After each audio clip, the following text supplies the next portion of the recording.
ಕೊನೆಗೂ ಪವಿತ್ರ ಗೌಡ ಸಹವಾಸ ಬಿಟ್ಟ ಚಾಲೆಂಜಿಂಗ್ ಸ್ಟಾರ್ ದರ್ಶನ್ ಅವರು ಒಂದು ಕೊಲೆ ಕೇಸ್ನಲ್ಲಿ ಜೈಲು ವಾಸವನ್ನು ಅನುಭವಿಸಿದ್ರು. ನಿಮಗೆ ಗೊತ್ತು, 100 ದಿನಗಳ ಕಾಲ ಜೈಲಿನಲ್ಲಿ ಇದ್ದು ಈಗ ಬೇಲ್ ಮೇಲೆ ಹೊರಗಡೆ ಬಂದಿದ್ರು.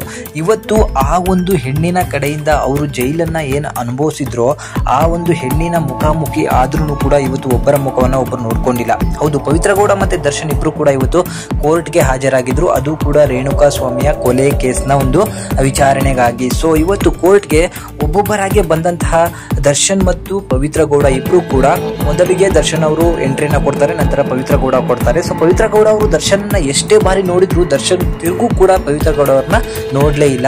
ಸೊ ಕೋರ್ಟ್ನ ಒಳಗಡೆ ಹೋಗಿ ಪವಿತ್ರ ಗೌಡ ಅವರು ಕುತ್ಕೋತಾನೆ. ಸೊ ಕುತ್ಕೊಂಡ ನಂತರ ದರ್ಶನ್ ಅವರು ಒಳಗಡೆ ಬರ್ತಾರೆ. ಪವಿತ್ರ ಗೌಡ ಅವರು ಕೂತಿರೋದನ್ನ ನೋಡ್ಬಿಟ್ಟು ದರ್ಶನ್ ಅವರು ಅದರಿಂದ ದೂರ ಹೋಗಿ ಕೂರ್ತಾರೆ ಹೊರತು ಪವಿತ್ರ ಗೌಡ ಅವ್ರನ್ನ ಮಾತಾಡ್ಸೋದಾಗಿರ್ಬೋದು, ಅವ್ರನ್ನ ನೋಡಿ ಸ್ಮೈಲ್ ಮಾಡೋದಾಗಿರ್ಬೋದು ಯಾವುದೂ ಕೂಡ ಮಾಡೇ ಇಲ್ಲ. ಪವಿತ್ರ ಗೌಡರಿಂದ ಸಂಪೂರ್ಣವಾಗಿ ದೂರ ಆಗಿದ್ದಾರೆ ಅನ್ಸುತ್ತೆ.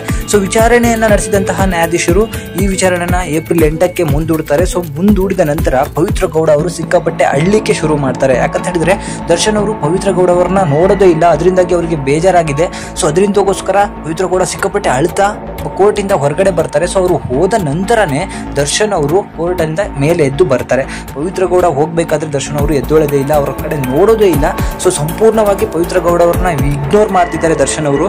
ಸೊ ವಿಜಯಲಕ್ಷ್ಮಿ ಅವರು ಯಾವ ದೇವರಿಗೆ ಏನೇನು ಕೇಳ್ಕೊಂಡಿದ್ರು ಎಲ್ಲಾನು ಕೂಡ ಬಗೆಹರಿದಿದೆ. ಯಾವ ಹೆಣ್ಣಿಂದ ತನಗೆ ಇಷ್ಟೆಲ್ಲ ಅವಮಾನ ಆಯ್ತೋ ಅಥವಾ ಯಾವ ಶಿಕ್ಷೆಗಳಾಯ್ತೋ ಅದರಿಂದ ನಾನು ದೂರ ಉಳಿದ್ರೆ ನನ್ನ ಜೀವನಕ್ಕೆ ಒಳ್ಳೇದು ಅಂತ ಹೇಳಿ ಚಾಲೆಂಜಿಂಗ್ ಸ್ಟಾರ್ ದರ್ಶನ್ ಅವರು ತಿಳ್ಕೊಂಡು ಇವತ್ತು ಪವಿತ್ರ ಗೌಡ ಅವರಿಂದ ದೂರ ಇದ್ದಾರೆ. ಸೊ ಪವಿತ್ರ ಗೌಡ ಕೂಡ ಕಣ್ಣೀರ್ ಹಾಕಿದ್ದಾರೆ. ದರ್ಶನ್ ಅವರು ನನ್ನ ಕಡೆ ನೋಡ್ಲೇ ಇಲ್ಲ, ಅವ್ರಿಗೆ ಮಾತಾಡ್ಸಕ್ಕೆ ಟ್ರೈ ಮಾಡಿದ್ರು ಕೂಡ ಮಾತಾಡ್ಲಿಲ್ಲ ಅನ್ನೋದು ಒಂದು ಬೇಜಾರಿಂದ ಕಣ್ಣೀರನ್ನು ಕೂಡ ಹಾಕೊಂಡು ಹೋಗಿದ್ದಾರೆ. ಅಷ್ಟೇ ಅಲ್ಲ, ಒಂದು ಕೇಸಿನ ವಿಚಾರಣೆಯನ್ನ ಈಗ ಏಪ್ರಿಲ್ 8ಕ್ಕೆ ಮುಂದೂಡಿದ್ದಾರೆ.